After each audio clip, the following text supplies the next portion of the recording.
तो भगवान की दया से आज से 50 साल पहले इंजीनियर थे, अच्छा।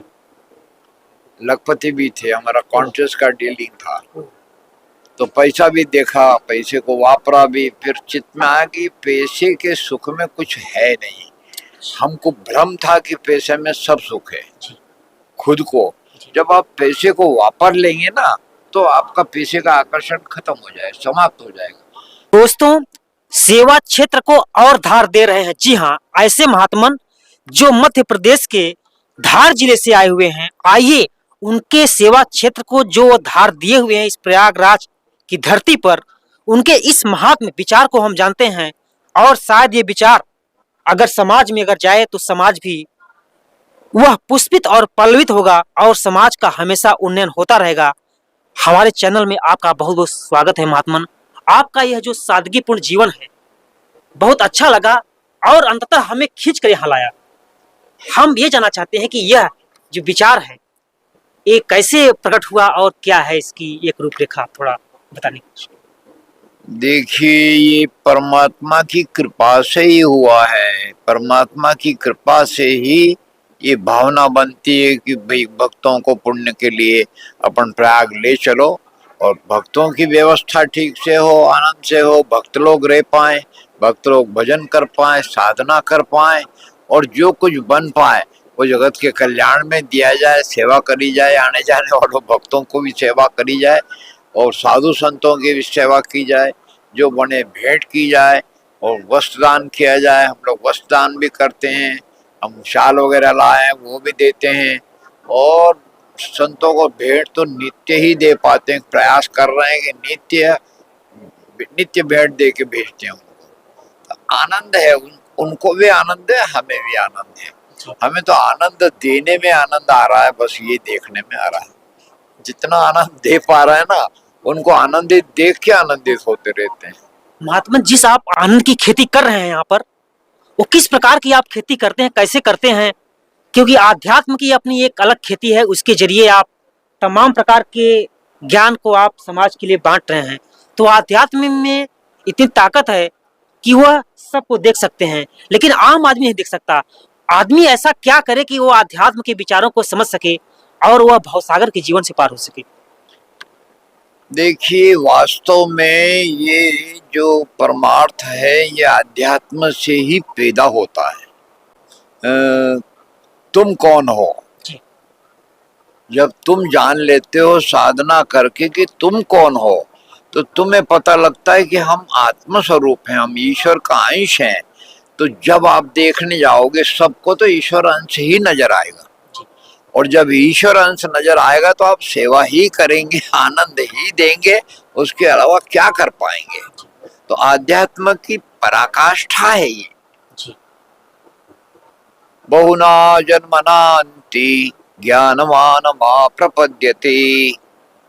बहुत जन्मों तक भजन करने के अंत की जन्म में ज्ञानी मनुष्य ऐसे देखता है। ज्ञानवान मा प्रपद्यते वासुदेव सर्वमिति, सब कुछ वासुदेवमय है। स महात्मा सुदुर्लभ, वो महात्मा अति दुर्लभ है। उस भाव को लेकर के और प्रयास करे जा रहे हैं और उस भाव में जीते जा रहे हैं कि ये सब ईश्वर का अंश है, सब ईश्वर की ही सेवा हो रही है और उसको हमें करना है और ये ईश्वर को आनंदित करके अपने आप को आनंदित करना है। इनको आनंदित करेंगे हमको स्वतः ही आनंद होगा। हम तप करेंगे तो भी आनंद होगा, ध्यान करेंगे तो भी आनंद होगा, सेवा करेंगे तो भी आनंद होगा। सेवा और स्मरण भगवान का, ये दोनों पहिए हैं। दो पहिए। हाँ, दोनों पहिए हैं। सेवा और स्मरण से मनुष्य ईश्वर तक पहुंच जाता है।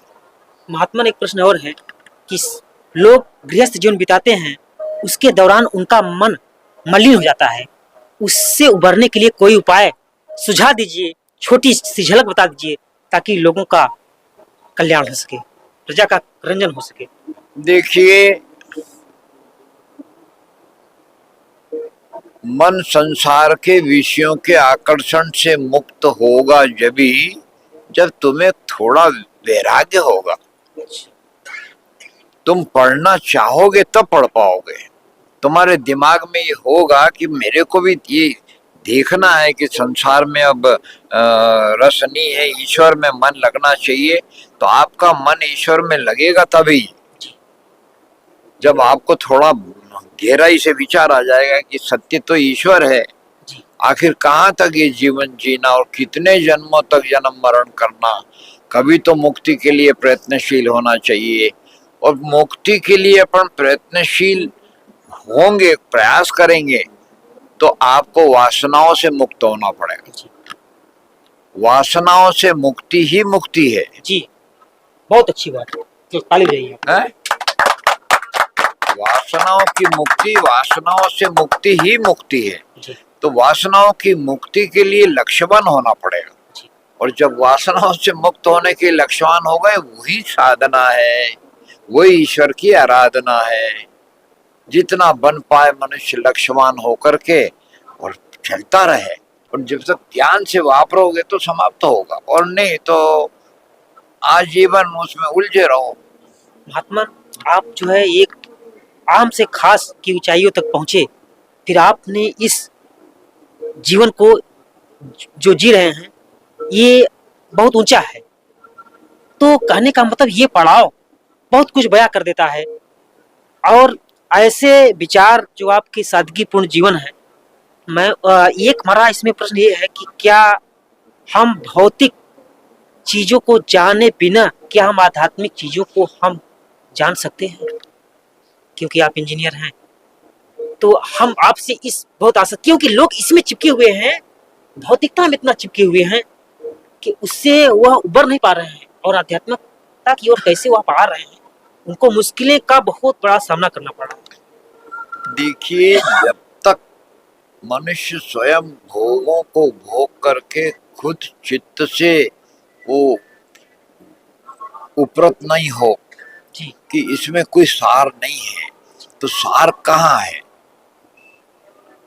विषय क्या बनता है कि ईश्वर, धन के सुख में सार नहीं है, संसार के विषयों में सुख नहीं है, ये तुमको खुद ही समझ में आ जाता है जब, तो फिर तुम सार खोजते हो। तो सार है कहाँ? तो सार जब खोजोगे तो फिर धर्म ग्रंथों के, संतों के इस जीवन को ध्यान में लाओगे, और फिर उस वो मार्ग को पकड़ोगे, और पकड़ोगे और ईमानदारी से पकड़ोगे, लक्ष्यवान होके कमर कस के पकड़ोगे, तो जरूर पाओगे। समझ में आएगा आपको कि सत्य यही है। हमने ईश्वर भजन शुरू किया था 50 साल पहले कि यार ये ईश्वर है कि नहीं है, और सत्य है कि नहीं है। ये कहीं कमाने खाने का धंधा तो नहीं बना रखा पंडितों ने। ये विचार लेकर के हम, अब ईश्वर की दया थी, पैसा हमको थोड़ा मिल गया था, तो पैसे तरफ आकर्षण था नहीं, तो मन को हुआ कि ये चलो बैठो देखो, इसी को खोजो कि इसमें क्या है। तो जरा गहराई से उसको खोजने लगे, धर्म ग्रंथों का अध्ययन करने लगे, गीता रामायण वगैरह सब देखा, तो मन को भाई जीवन जीने से आपको समझ पड़ेगी। ये धर्म ग्रंथों को आपको अंदर उतारने में, उस धर्म ग्रंथों पे जीवन जीने से आपको अनुभव होगा।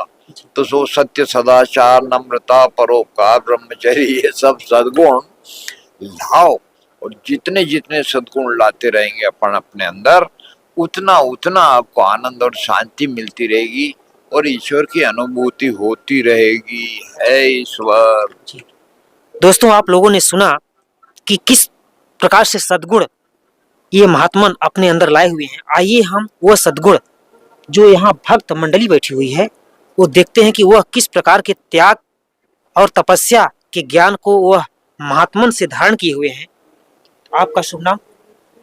राधे राधे। राधा रानी। आपने महात्मन से क्या सद्गुण प्राप्त किए? आप महात्मा से तो ईश्वर पाया जा सकता है, तो ये छोटी चीजें तो कहाँ की। जी, ईश्वर पाया जा सकता है, बहुत अच्छी बात।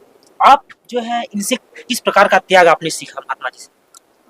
इनसे मैंने मतलब सब कुछ ही पा लिया। ये संत महात्मा नहीं, भगवान है ये। जो जिन्होंने इनको जान लिया उनको कुछ भी जानने की जरूरत नहीं। कौन से ऐसे इनके विचार थे जो आपकी जिंदगी को परिवर्तित कर दिए? इनका एक ही जिसमें विचार, जिसको आपको शांति दिखती है? शांति बस इसी में है कि भगवान का ध्यान करना और अपनी सारी इच्छाओं को मार के सिर्फ भगवान में ही हमारा चित्त लगा। जी जी। आप बताएं कि आपने भक्ति गुरुदेव लाइन से आपने क्या सीखा? प्रहलाद नानूराम जी दर्जी जी पेटलावर, जी ये भगवान गुरु महाराज की मेहरबानी से सब चल रहा है और इन्हीं की कृपा से हम इसी तक आए हैं। आज 87 साल की उम्र है, जी भगवान की मेहरबानी से चल रहे हैं, जी। नहीं तो बहुत छोटे छोटे लोग चले गए। आप बताइए कि कौन सी ऐसी त्याग तपस्या की स्थली आपने जो है इनसे पूछा, आपने प्राप्त किया आपने? और हमने इनसे बचपन से खूब प्राप्त किया। जी, वो कौन सी और चीजें हैं कि जो आपके हृदय को मतलब परिवर्तित कर देती हैं?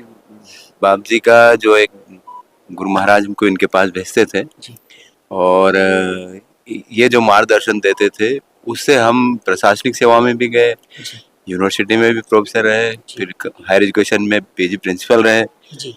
है ना। और हमको वहाँ से दिखाइए छायाकार महोदय, वहाँ से ये कई चीजें, कई वहाँ पोस्ट से- पर वो अधीन रहे, वहाँ से पर सेवा दिए, लेकिन हाँ, अंततः फिर भी हमने अपनी विनम्रता को छोड़ा नहीं और सदाचरण और जो एक व्रत का पालन करना रहता है उसका पालन करते हुए हम भी ईश्वर को कैसे प्राप्त किया जा सकता है बापू जी के माध्यम से। कहने हमने का वो मतलब कहना ये है कि मतलब हमारा ये था कि जैसे बापू जी ने कहा कि भाई ईश्वर है कि नहीं है, ये तो क्योंकि पढ़े लिखे थे हम जी का सब डिग्रियां हमने ली हायर एजुकेशन की जितनी हो सकती है, तो हमने ये देखा है कि वाकई में सनातन धर्म में ईश्वर को प्राप्त करने का सबसे सरल मार्ग है और ईश्वर वास्तव में है। हम जो है जब तक वो उसके लायक नहीं होंगे तब तक, जैसे ग्रेजुएशन मतलब आपका आईआईटी में जाना है तो जेईई क्लियर नहीं होगा जब तक वहाँ एडमिशन नहीं हो सकता, ऐसे ही भक्ति मार्ग से आप ईश्वर तक पहुँच सकते हैं और बहुत आसान है, कोई आडंबर की जरूरत नहीं, कोई दिखावे की जरूरत नहीं और ईश्वर बहुत सुंदर है, बहुत अच्छा है।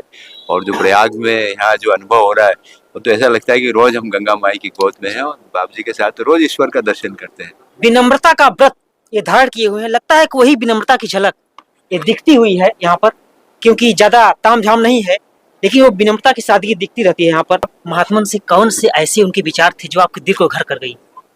मैं राजू प्रजापति मऊ से, जी मैं गुरु की सेवा करता रहता हूँ, जी। इससे ज्यादा कुछ नहीं चाहिए मुझे, गुरु की सेवा ही चाहिए बस। आप महात्मन से क्या सीखा आपने? हम पहली बार आए महाकुंभ में, बस सेवा के भाव में हम साधु संतों के जो भी आए मतलब सेवा करके हम अच्छा आनंद प्राप्त हो रहा, हमको अच्छा लग रहा। आप आनंद की खोज में आए हुए हैं, हाँ, हाँ। वो यही मिल सकता है। हाँ।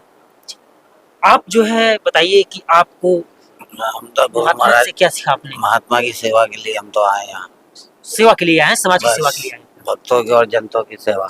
आप बताएं, आपने कौन सी ऐसी त्याग की भावना विकसित कर ली महात्मा से कि जो आप समाज को देंगे आगे? तो सत्य सदाचार के आचरण की के लिए और सेवा करने के लिए, संत सेवा, जी संत सेवा के लिए हम आए हैं। जी। आप बताइए कि आप जो है महात्मा से हमको अपील किया भज हरि हो हरि, जैसे फिश एक्वेरियम होता है ना, उसकी दुनिया पूरी वो पानी में होती है, वैसे ही ये पूरी दुनिया जो है ये पूरा ईश्वर का रूप ही है, ईश्वर ही है, हर कोई, nothing is other than God. Okay, आप बताइए कि आप जो महात्मा से आपने क्या? एक ही बात समझ में आती है जीवन में कि अगर आपके मन की इच्छाओं की पूर्ति करना है, जी हाथ पैर मारने से इतनी नहीं होगी, जी इतनी संतों के संग से हो जाएगी। भले वो पेट भरने का काम हो, ईश्वर देखने का काम हो या वैभव में जीना हो, तो भी वो संतों के साथ में रहने से अपने विचारों की ऑटोमेटिक फुलफिलनेस हो जाती है। बहुत अच्छा लगा कि सत्संग ही एक ऐसा मार्ग है जिसके जरिए हम अपनी आत्मा को शुद्ध कर सकते हैं और हम एक सन्मार्ग की ऊंचाइयों को छूते रहेंगे। और महात्मा का ये विचार जो सादगीपूर्ण जीवन है, इसको हम सलाम करते हैं और हम आप लोगों से बहुत कुछ सीख रहे हैं कि ऐसी विचारधारा यह हमेशा पल्लवित पुष्पित होती रहे और समाज का जन जागरण होता रहे और भारतीय द्वारा प्रहरी चैनल हमेशा ऐसे विचारों को उठाता रहेगा। बहुत बहुत शुक्रिया। जय हिंद, जय भारत।